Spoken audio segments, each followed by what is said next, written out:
नमस्कार, आप देख रहे हैं एएनबी न्यूज। आपके साथ मैं हूं पूजा परमार। अपने उत्तराखंड में खबरों की शुरुआत करते हैं। मुख्यमंत्री पुष्कर सिंह धामी ने आज उत्तराखंड सदन नई दिल्ली में प्रवासी उत्तराखंड वासियों से मुलाकात की।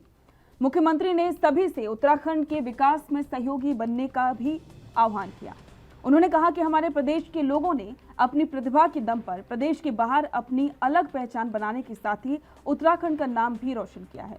मुख्यमंत्री ने प्रवासी उत्तराखंड वासियों की समस्याओं के समाधान के लिए देहरादून में प्रकोष्ठ के गठन की भी बात कही। इस प्रकोष्ठ के जरिए से प्रवासी भाइयों की समस्याओं का समाधान होगा ही, लेकिन साथ ही राज्य हित से जुड़े उनके सुझावों को भी अमल में लाए जाने का प्रयास किया जाएगा। मुख्यमंत्री पुष्कर सिंह धामी ने कहा कि हमारे प्रवासी उत्तराखंड वासी हमारे राज्य के विकास के सहभागी ही नहीं, बल्कि हमारे ब्रांड एम्बेसडर भी हैं। उन्होंने कहा कि राज्य सरकार उत्तराखंड को देश के अग्रणी राज्यों में से पहचान दिलाने के लिए लगातार प्रयास कर रही है। कृषि, बागवानी, वैकल्पिक ऊर्जा और पर्यटन के क्षेत्र में यहाँ पर असीमित संभावनाएं हैं। हमारे युवा इस क्षेत्र में आगे आकर स्वरोजगार पर ध्यान दे रहे हैं। उत्तराखंड विधानसभा चुनाव में बीजेपी सरकार बनने के बाद अब यहाँ पर संगठन में बदलाव की चर्चाएं तेज हैं। यहाँ पर पिछले कुछ दिनों से प्रदेश अध्यक्ष बदले जाने की चर्चाएं भी तेज थी और इसी बीच में प्रदेश प्रभारी दुष्यंत गौतम के अचानक से देहरादून दौरे से इन सभी चर्चाओं को हवा दी। दुष्यंत गौतम देहरादून भी पहुंचे और उनकी पार्टी कार्यकर्ताओं में लंबी मीटिंग भी हुई। मीटिंग के बाद पत्रकारों के सवाल पर दुष्यंत गौतम ने संगठन में बदलाव के मुद्दे को ही सिरे से खारिज कर दिया। दुष्यंत गौतम ने कहा कि संगठन के बदलाव का ना कोई विचार है और ना ही कोई इसको लेकर चर्चा हुई है। उन्होंने कहा कि संगठन के बदौलत ही पार्टी ने 47 सीटों के साथ ही सत्ता में दोबारा से वापसी की है और इसलिए बदलाव करने का सवाल उठता ही नहीं है। बीजेपी ऑफिस में करीब 1 घंटे तक चली मीटिंग में बताया गया कि विधानसभा चुनाव में हारी हुई 23 सीटों की समीक्षा रिपोर्ट पर चर्चा हुई। बीजेपी ने मार्च अंतिम सप्ताह में अपने पदाधिकारियों को इन सीटों की समीक्षा के लिए भेजा था। दुष्यंत गौतम के आगे वो समीक्षा रिपोर्ट रखी गई।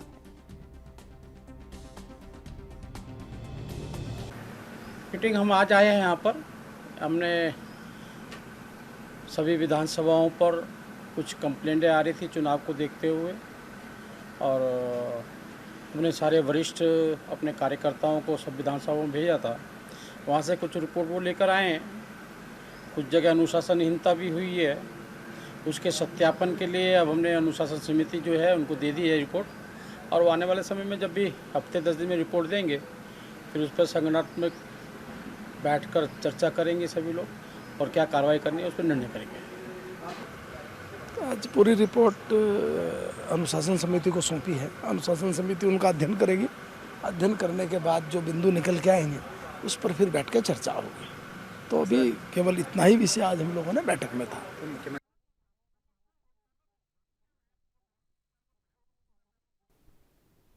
उत्तराखंड कर्मकार कल्याण बोर्ड में पिछले दिनों हुई गड़बड़ी की आशंका को लेकर वर्तमान सरकार ने एसआईटी जांच बिठाने का मन बना लिया है। ऐसे में तत्कालीन विभागीय मंत्री रहे हरक सिंह रावत की मुश्किलें बढ़नी भी लाजमी हैं। लेकिन इन सब के बीच में कांग्रेस ने सरकार की इस मंशा पर सवालिया निशान उठाने भी शुरू कर दिए हैं।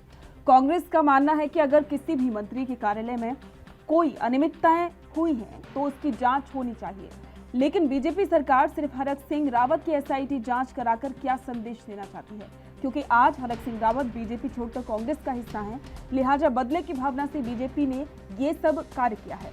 बीजेपी को अगर जांच करानी है तो पारदर्शिता के साथ में लोगों का विश्वास जीतना है तो पिछले कार्यकाल के सभी मंत्रियों की एसआईटी जांच हो, क्योंकि समय समय पर अन्य मंत्रियों के काम पर भी कई बार उंगलियां उठी हैं। उनके विभागों में भी भारी वित्तीय अनियमितताएं पाई गई हैं, लिहाजा उनकी भी जांच सरकार को करानी चाहिए, जिससे कि एक अच्छा संदेश पूरे प्रदेश में जाए। हरक सिंह रावत की कर्मचारी कल्याण बोर्ड पर एसआईटी की जांच बैठेगी, ये सुनने में आया है। निश्चित तौर पर जांच करिए, लेकिन अगर सही मायने में भ्रष्टाचार पर चोट करना चाहते हैं तो फिर उनके साथ बाकी जो मंत्री रहे उनको क्यों बचाने की कोशिश हो रही है। धन सिंह रावत के ऊपर तमाम तरह के आरोप भ्रष्टाचार के लग रहे हैं, सहकारिता में, स्वास्थ्य विभाग में, उनको क्यों बचाया जा रहा है। रेखा आर्या, सुबोध उनियाल, तमाम सारे मंत्रियों की जांच होनी चाहिए। कहीं ना कहीं भारतीय जनता पार्टी एक्सपोज हो चुकी है कि जिस दिन तक हरक सिंह रावत भारतीय जनता पार्टी के हिस्सा थे तो सब ने धृतराष्ट्र बने हुए थे, सब लोग आंखों में पट्टी बांध रखी थी, कुछ किसी को नहीं दिखाई पड़ रहा था। लेकिन अब क्योंकि वो कांग्रेस का हिस्सा है तो पॉलिटिकल वेंडेटा के तहत आप इस तरह का कृत्य कर रहे हैं या इस तरह की जांच बैठा रहे हैं। अच्छा होगा यदि चोट करनी है भ्रष्टाचार पर, आप दृढ़ इच्छा शक्ति रखते हैं भ्रष्टाचार को पर नकेल कसने की, तो फिर अपने कांग्रेस के नवनियुक्त प्रदेश अध्यक्ष करण महारा ने कांग्रेस भवन में पदभार ग्रहण किया और इससे पूर्व पार्टी के दिग्गज नेताओं ने करण महारा का भव्य स्वागत किया। फूलमाला पहनाकर पार्टी कार्यकर्ताओं ने भी नए प्रदेश अध्यक्ष का गर्मजोशी से स्वागत किया। वहीं इस मौके पर प्रदेश प्रभारी देवेंद्र यादव, यशपाल आर्य, हरीश रावत समेत पार्टी के तमाम दिग्गज नेता मौजूद रहे। कार्यक्रम को सफल बनाने के लिए पार्टी नेताओं और कार्यकर्ताओं ने पहले ही बैठक आयोजित की थी, जिसमें पार्टी के विधायकों, पूर्व विधायकों, प्रदेश पदाधिकारियों और जिला और शहर कांग्रेस अध्यक्षों ने फोन पर वार्ता कर उनके क्षेत्र से कार्यक्रम में प्रतिभाग करने वाले कार्यकर्ताओं की जानकारी ली गई। बैठक में प्रदेश भर से आने वाले लोगों की व्यवस्था और कार्यक्रम की तैयारी पर विचार विमर्श किया गया था, जिससे नए प्रदेश अध्यक्ष का पदभार ग्रहण कार्यक्रम को भव्य बनाया जा सके।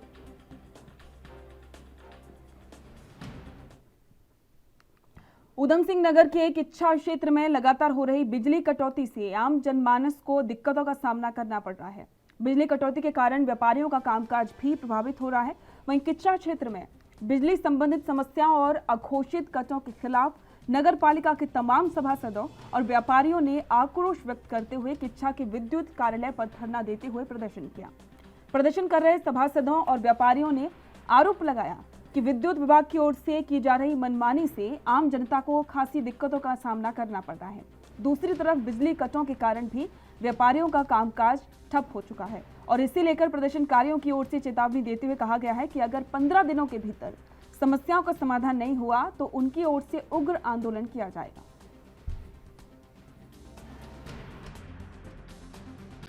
यहाँ पर बैठे हुए उच्च अधिकारी हमारी आवाज़ को नहीं सुन पा रहे हैं, उन्होंने हमारी आवाज़ को दबाने का प्रयास कर रहे हैं। मैं आपको बताना चाहता हूँ, शहर में लगातार जो विद्युत कटौती हो रही है, हम लगातार इनसे संपर्क में रहते हैं और हम इनसे पूछते हैं कि साहब लाइट कब आएगी। हमें कोई संतोषजनक जवाब नहीं दिया जाता है। हमारे वार्ड क्षेत्र में अनेक प्रकार के विद्युत कनेक्शन होने हैं, उन पर कोई सुनवाई नहीं हो रही है। विद्युत पोल लगाए जाने हैं, उस पर कोई सुनवाई नहीं हो रही है। आप 5,000 रुपये जमा करिए, आपका विद्युत पोल आज ही लग जाएगा। लेकिन अगर आप जनता की मांग के प्रति विद्युत पोल लगाने की बात करते हैं तो आपको मात्र आश्वासन दिया जाएगा।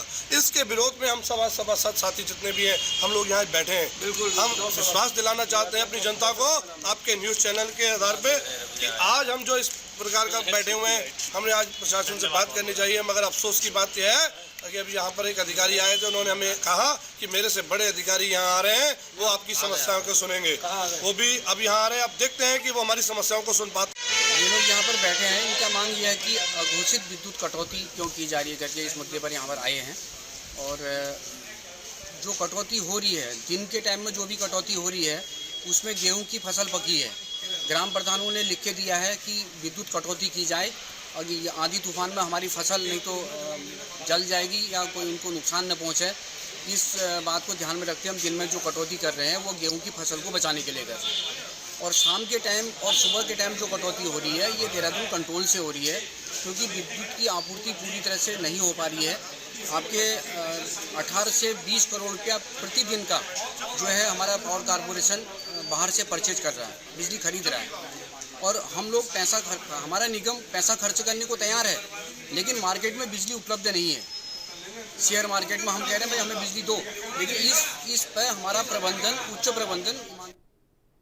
पर्वतीय क्षेत्रों में लगातार आग लगी हुई है। लाखों की वन संपदा इसमें जलकर राख हो चुकी है और इसके लिए हर साल वन विभाग की ओर से इस पर नियंत्रण की बात तो कही जाती है, लेकिन अभी तक कोई योजना सामने नहीं आई है, जिसको लेकर अल्मोड़ा सांसद अजय टमटा ने बताया कि जंगलों में आग मुख्य कारण चीड़ के पत्ते होते हैं, जिसके लिए सरकार की तरफ से वन विभाग के साथ ही पॉलिसी बनाई जा रही है, जिसमें चीड़ के पत्तों को जंगलों से उठाकर बिजली बनाने के लिए 28 लोगों के साथ ही अनुबंध किया जाएगा और जो गैस फायर के जरिए बिजली पैदा करेंगे उस अक्षय ऊर्जा को लेंगे, जिससे कई प्लांट भी लग चुके हैं और कई लगाए भी जा रहे हैं। साथ ही उन्होंने कहा कि मनरेगा के तहत भी इसमें कार्य कराने के लिए अधिकारियों को निर्देश दिए गए हैं, जो जल्द ही धरातल पर दिखाई देंगे।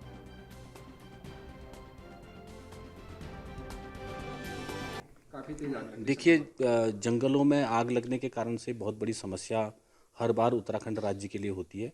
हमने पिछले बार भी वन विभाग के माध्यम से बहुत सारी पॉलिसियों को बनाने का काम किया है और जंगल में आग लगने का कारण है सबसे ज़्यादा पाइन ट्री की झड़ने वाली पाइन नीडल। और पाइन नीडल के लिए हमने करीब 28 लोगों को यहाँ पर अनुबंधित किया है, जो उसकी पाइन नीडल्स को उठाएं और उठा करके गैसीफायर के माध्यम से ऊर्जा डिपार्टमेंट को, जो हमारा अक्षय ऊर्जा डिपार्टमेंट है, उसको वो बिजली बना करके दे। उस पर चूंकि उनकी कई जगह लोगों के प्लांट लग गए हैं, कई लोग उसको चालू कर दिए हैं, कुछ लोग चालू करने वाले हैं और फॉरेस्ट डिपार्टमेंट के लोगों के लिए भी हमने दिशा निर्देश दिए हैं। अभी मैं आज की बैठक में एक विषय और ले रहा था कि मनरेगा के माध्यम से भी गाँव के आसपास मनरेगा। विश्व प्रसिद्ध उत्तराखंड की चारधाम यात्रा अभी शुरू भी नहीं हुई है कि चारधाम यात्रा के प्रवेश द्वार ऋषिकेश के नेशनल हाईवे और आंतरिक मार्गों पर हर तरफ जाम ही जाम दिखाई दे रहा है, जिससे पर्यटकों को परेशानी का सामना करना पड़ ही रहा है और स्थानीय लोगों को भी इसकी परेशानी का सामना करना पड़ रहा है। ऐसे में जयराम आश्रम के परमाध्यक्ष ब्रह्मा स्वरूप ब्रह्मचारी ने हनुमान जयंती के मौके पर आश्रम में पहुंचे वित्त मंत्री प्रेमचंद अग्रवाल से यात्रा मार्ग पर जाने वाले श्रद्धालुओं के वाहनों के लिए बाईपास और श्यामपुर फाटक पर फ्लाईओवर का निर्माण जल्द से जल्द कराने की मांग की है। बता दें कि श्यामपुर फाटक पर चुनाव के दौरान मुख्यमंत्री पुष्कर सिंह धामी फ्लाईओवर का निर्माण कराने की घोषणा पहले ही कर चुके हैं। हमारे प्रदेश के फाइनेंस मिनिस्टर प्रेम अग्रवाल जी भी हैं। मैं इनसे एक आग्रह करूंगा, सबके सामने आग्रह करना चाहता हूं, जो आज पूरे प्रदेश में, हरिद्वार जिले में, देहरादून जिले में, ऋषिकेश में जाम से हमें जूझना पड़ रहा है। इसको देखते हुए ऋषिकेश के चारों तरफ एक रिंग रोड होना चाहिए, जिससे बाहर से आने वाला यात्री जो चारों धाम जाता है वो सीधा बाहर का बाहर निकले। जो ऋषिकेश लक्ष्मण झूला आता है वो शहर के अंदर आराम से आ जा सके, ऐसी व्यवस्था में मांग कर रहा हूँ। और जो मोतीचूर में, श्यामपुर में, भवानीवाला में 2 रेलवे फाटक आते हैं, उनकी भी व्यवस्था ठीक होनी चाहिए, वहाँ भी फ्लाईओवर बनना चाहिए। मैं आपके सामने इस बात को कह रहा हूँ, इसलिए कह रहा हूँ कि ये हमारे प्रदेश के फाइनेंस मिनिस्टर ने पैसा तो आप नहीं देना है, तभी बनेगा। तो मैं मांग करता हूँ, इस बात को लेकर उत्साही भी हूँ और मेरी सरकार भी उत्साही है कि इस बार कोरोना के जो 2-2.5 साल गए हैं उसके बाद एक बहुत सुंदर मौका हमें मिला है कि बहुत सुंदर चारधाम यात्रा होने वाली है। आप आज देखिए 3-4 दिन की छुट्टियाँ हैं, इस प्रकार से जो पर्यटक हैं और तीर्थ यात्री हैं अब हमारे इस और उमड़ के आ रहे हैं। तो एक संकेत है कि आने वाली चारधाम यात्रा बहुत अच्छी होगी, बहुत उत्साहवर्धक होगी और निश्चित रूप से हमारे सरकार के लिए, हमारे प्रदेशवासियों के लिए ये एक सुंदर मौका है कि हम एक आने वाले पर्यटकों के लिए, तीर्थ यात्रियों के लिए, उनके लिए बहुत अच्छा व्यवस्था करें। मसूरी में पिछले 1 महीने से पेयजल की आपूर्ति न होने से परेशान 12 कैंची रोड के निवासियों ने उत्तराखंड जल संस्थान के कार्यालय पर धरना प्रदर्शन किया और जमकर नारेबाजी की।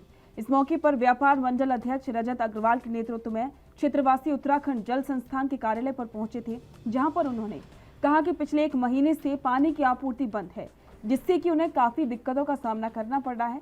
लोग दूर दूर से पानी ढोकर ला रहे हैं। वही मौके पर मौजूद व्यापार मंडल अध्यक्ष रजत अग्रवाल ने कहा कि होटल स्वामियों को तो पानी की सप्लाई हो चुकी है, लेकिन गरीब मजदूर लोगों के यहाँ पर पानी नहीं आ रहा है, जिससे कि उनके बच्चे दूर दूर से पानी ला रहे हैं। इसके साथ ही बच्चों की शिक्षा पर भी इसका असर पड़ रहा है।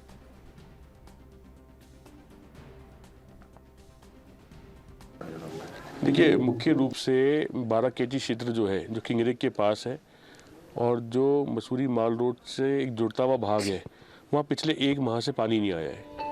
करीब 80 से 85 परिवार वहाँ पे रहते हैं और गरीब तबके के लोग बेरोजगार हैं, कुछ दिहाड़ी मजदूरी करते हैं, कुछ घरों में काम करते हैं और बड़ी कठिन समय से अपना जीवन शैली निभा रहे हैं। और बड़ी दुख की बात है, खेद की बात है कि उत्तराखंड जल संस्थान को कई बार इनके द्वारा, हमारे द्वारा बताया गया, वीडियो रिकॉर्डिंग के द्वारा, ऑडियो रिकॉर्डिंग के द्वारा, कि किस प्रकार से लोग परेशान हैं, लेकिन जल संस्थान द्वारा कोई भी कदम नहीं उठाया गया।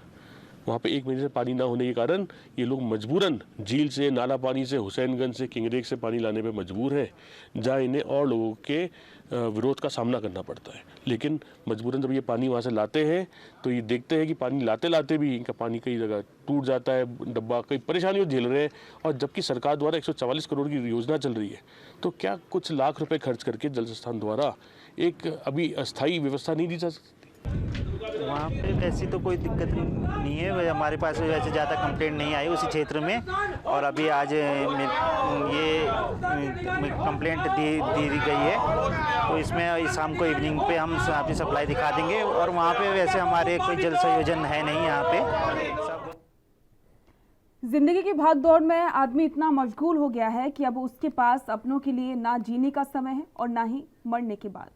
जो लावारिश है उसकी तो बात ही क्या करें। ऐसा ही कुछ हल्द्वानी राजपुरा स्थित शमशान घाट और बरसाती नहर के पास स्थित क्रियाशाला में देखने को मिल रहा है, जहां कुछ अभागे ऐसे भी हैं जिनकी अस्थियां अभी भी मिट्टी की हाड़ी में पड़ी हुई हैं।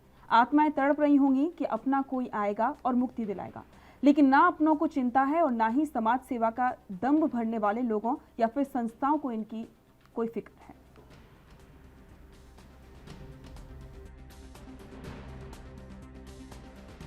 निश्चित ही जो अंतिम जो शव यात्रा के बाद जो रखे रहते हैं कलश, अस्थि योग के कलश हैं वो, और परिजन ही रख के जाते हैं। रखने की सुविधा मुक्तिधाम समिति ने दी थी, लेकिन बड़ा अफसोस का विषय है कि कुछ परिजन संपन्न होते हुए भी उन कलश को ले आना भूल जा रहे हैं।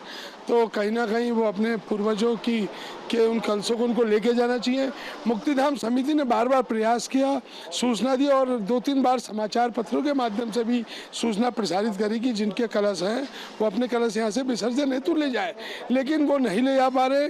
बीच में एक बार मुक्तिधाम समिति ने सूचना दे के 15 दिन का समय देते हुए जब कोई नहीं ले गया तो हमने स्वयं भी हरिद्वार में विधि विधान से उनका विसर्जन किया था।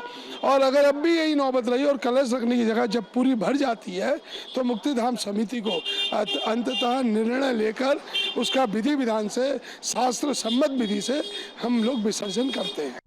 अस्थि कलश का विसर्जन 1 साल के अंतराल में हम जो भी देखते हैं, जो पिछले अस्थि कलश कुछ लोग ले जा चुके होते हैं, कुछ लोगों का रह जाता है।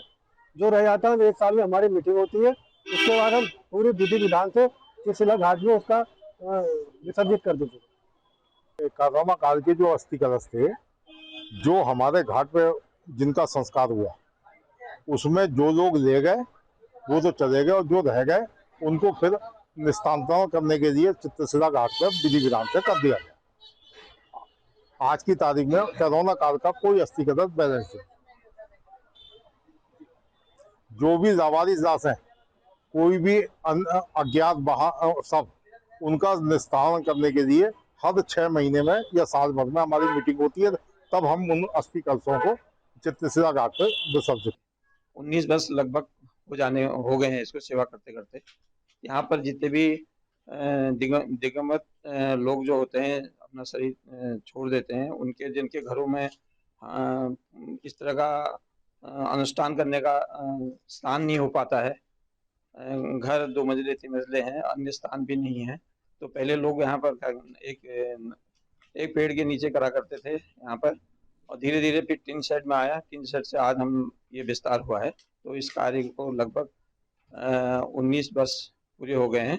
इसमें सभी रिटायर्ड लोग यहाँ पर कार्य करते हैं और निस्वार्थ भाव से करते हैं, और जो भी परिजन यहाँ आते हैं उनको पूरी सुविधाएं दी जाती हैं, गैस। और इसी के साथ में अपने उत्तराखंड में फिलहाल इतना ही। देश दुनिया की तमाम खबरों को जानने के लिए देखते रहिए ANB न्यूज़। नमस्कार।